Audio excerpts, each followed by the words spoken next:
શી ખબર નથી જોતા એટલા માટે તો કાપી નાખે. પણ આમ જોવા જઈએ તો ઠાકોર અને કોળી સમાજ બંનેની વાત કરીએ સૌથી મોટો વર્ગ એ જ છે. એ લોકોના મત કેવી રીતે કપાઈ શકે? તો કાપી નાખે તો શું કરવાનું ભાજપ સરકારે?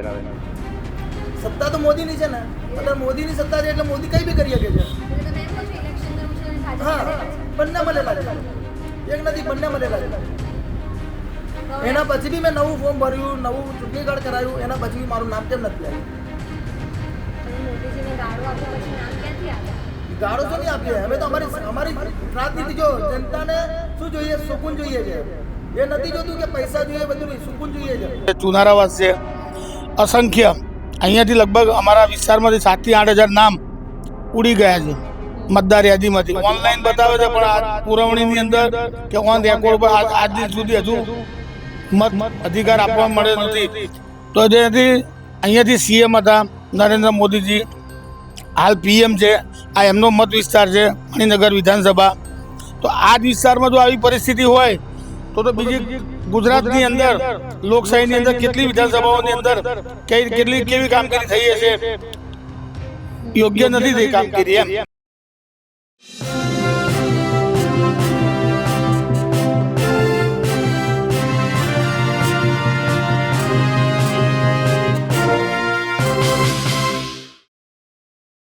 નમસ્કાર, હું છું ચંદ્રિકા પુત્ર નિરાલી મહેરિયા અને આજે આપણે છીએ અમદાવાદમાં. આજે લોકશાહીનું સૌથી મોટું પર્વ છે, મતદાન છે, પણ કેટલાક વિસ્તારો એવા છે જ્યાં લોકોને મતદાન કરવાનો મોકો જ નથી મળી રહ્યો, તેમના વોટ કપાયા છે. અત્યારે આપણી સાથે એક દંપતી છે જેમને મત આપવો છે પણ તેમનું કહેવું છે કે તેમનો મતદાન કરવાનો અધિકાર ક્યાંક ને ક્યાંક છીનવાઈ ગયો છે, નથી મળી રહ્યો. શું નામ છે તમારું? काजल शर्मा। काजल जी, आप वोट देने गए थे आज? हाँ, आज सुबह में मैं वोट देने के लिए गई थी, लेकिन यादी में नाम ही नहीं था। अच्छा, आपका यहाँ पे SIR वाले आए थे प्रक्रिया के लिए? नहीं आए थे।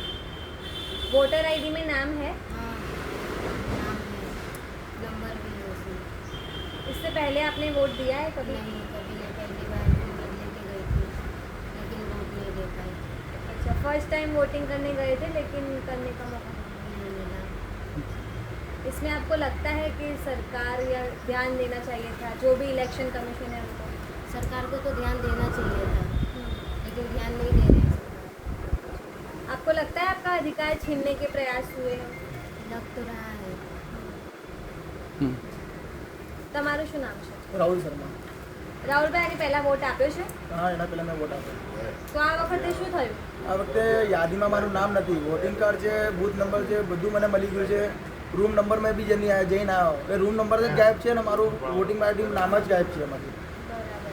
તો કોઈ ઇલેક્શન કમિશનનું ત્યાં કોઈ હાજર હશે, વાત કરી તમે? મેં ત્યાં એજન્ટ હતા ઇલેક્શન કમિશનના, મેં એમને વાત બી કરી. એ મને કહે છે તમારું નામ નથી એટલે તમે જઈ શકો છો, તમે વોટિંગ નથી કરી શકતા. એટલે અમારો હોદ્દો છે, જે અમારી શક્તિ છે, અમારી બધી છીનવી લીધી છે લોકોએ. એટલે એ લોકો એમની રાજનીતિ ચલાવે છે, બીજેપીની સરકાર છે, એમનો સંસાર ચાલે એટલે એ લોકો પોતાની મરજી રાજનીતિ, એમની મરજી એને વોટ કરે, એમની મરજી એમને છોડાઈ દે છે. હું લીગલી વોટ કરું છું તો મારો વોટ કેમ છોડાઈ દીધો? પણ આમાં તો એવું પણ કહે છે ને કે જે લોકો પાસે ઇલેક્શન કાર્ડ હોય એ ભારતના નાગરિક કહેવાય, જે મત આપતા હોય. હવે તમને તો અધિકાર જ છીનવી લીધો તો તમે નાગરિક ના કહેવાઓ. મારા બધા ડોક્યુમેન્ટ છે અને જન્મ પ્રમાણથી દઈ રહ્યું છું, તોય મારો વોટિંગ નથી કરવા દીધો લોકોએ આ વખતે. દર વર્ષે હું વોટિંગ આવે છે હું વોટિંગ કરું છું, પણ આ વખતે મારો વોટિંગમાં નામ નથી આવ્યો કેમ કે ના મારું ઉપરથી કાપી નાખ્યું છે. અને આ બીજેપીની લુખ્ખી દાદાગીરી છે. પણ ભાજપને કેવી રીતે કહી શકાય? કામ તો ઇલેક્શન કમિશન કમિશનનું, પણ રાજનીતિ તો સરકાર મોદીની ચાલે છે ને, સત્તા તો મોદીની છે ને. અત્યારે મોદીની સત્તા છે એટલે મોદી કઈ બી કરી શકે છે. એટલે તમે એમ કહો છો ઇલેક્શન કમિશન અને ભાજપ હા, મળેલા છે? બંને મળેલા છે, તો એક નથી બંને મળેલા છે. કેમ કે મોદી એમને કહે છે અને ઇલેક્શન કમિશન એમનું કામ કરે છે. એવું હોય તો બેરલ પેપરથી વોટિંગ કરાવો, તો હું માનું મોદી જીતી બતાવે તો એનો ગુલામ હું બની જાઉં. ચલો, એટલે તમે એવું આરોપ લગાવી રહ્યા છો કે વોટ ચોરી થાય છે? વોટ ચોરી થાય છે, મશીનમાં બધી વોટ ચોરી થાય છે, મશીનો ફરી જાય છે, બધું આ બધું મોદીનું કામ છે.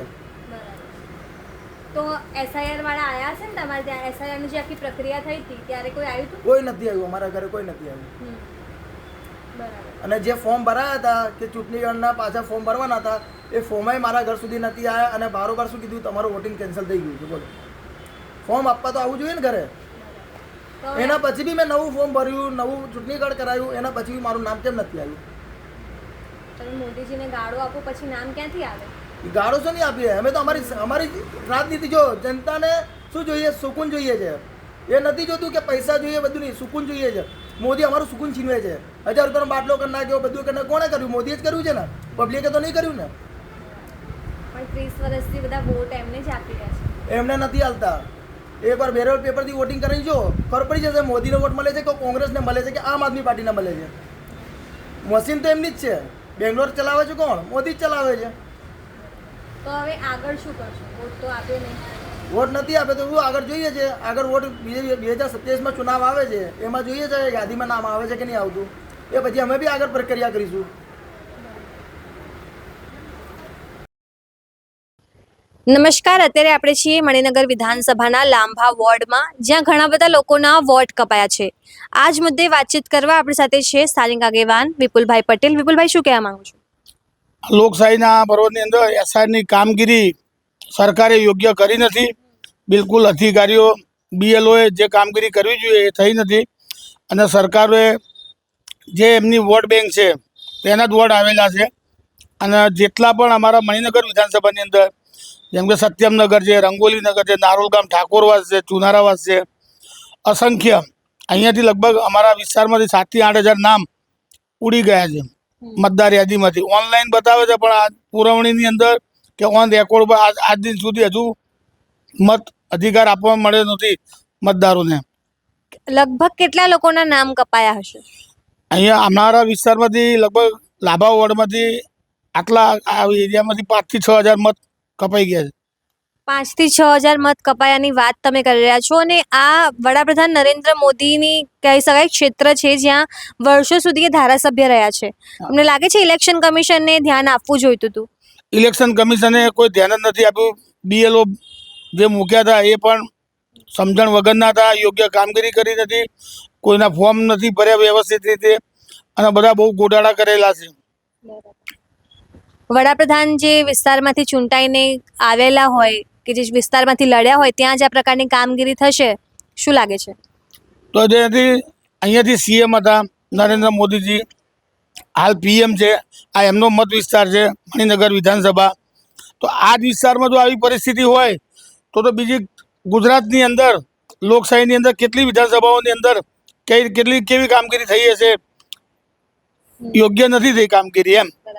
તમને શું લાગે છે એમાં ઇલેક્શન કમિશનની ભૂલ છે કે પછી જાણી જોઈને કરેલું કોઈ ષડયંત્ર છે?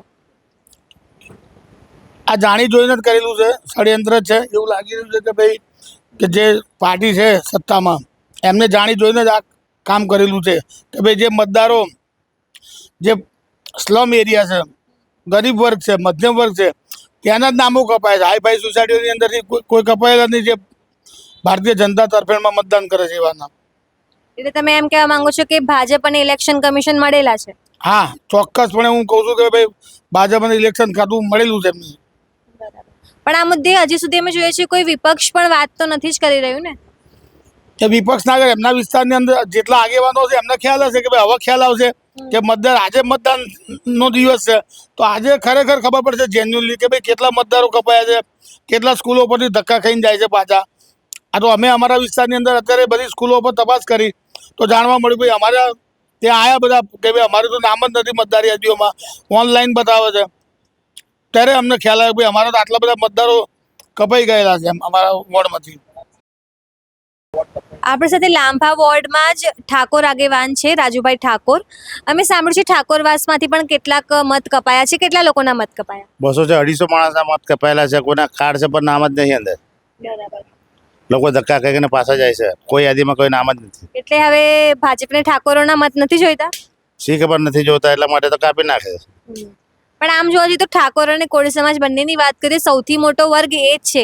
એ લોકોના મત કેવી રીતે કપાઈ શકે? હવે કાપી નાખે તો શું કરવાનું ભાજપ સરકારે? એટલે તમે એમ કહેવા માંગો છો કે ભાજપ અને ઇલેક્શન કમિશન એક છે? એક જ છે બધું. હવે આગળ શું કામગીરી રહેશે? હવે બધાનો નવેસરથી કરાવવું પડશે બધું. તો જેમ તમે લાંભા વોર્ડમાં આગેવાનો હોય કે એક દંપતી હોય, તમામ લોકોની વાત સાંભળી. અહીંયા લગભગ 5 થી 6 હજાર લોકોના મત કપાયા છે. આમ જોવા જઈએ તો સૌથી મોટા લોકતાંત્રિક દેશમાં લોકોને મતાધિકાર કરવાનો જ અધિકાર છીનવાઈ રહ્યો હોય તેવી પરિસ્થિતિ સર્જાઈ છે. તમે આ વિશે શું વિચારો છો? અમને કમેન્ટ કરીને જણાવજો. અત્યાર માટે બસ આટલું જ. અમદાવાદથી સહયોગી અનિલ પટેલ સાથે હું નિરાલી.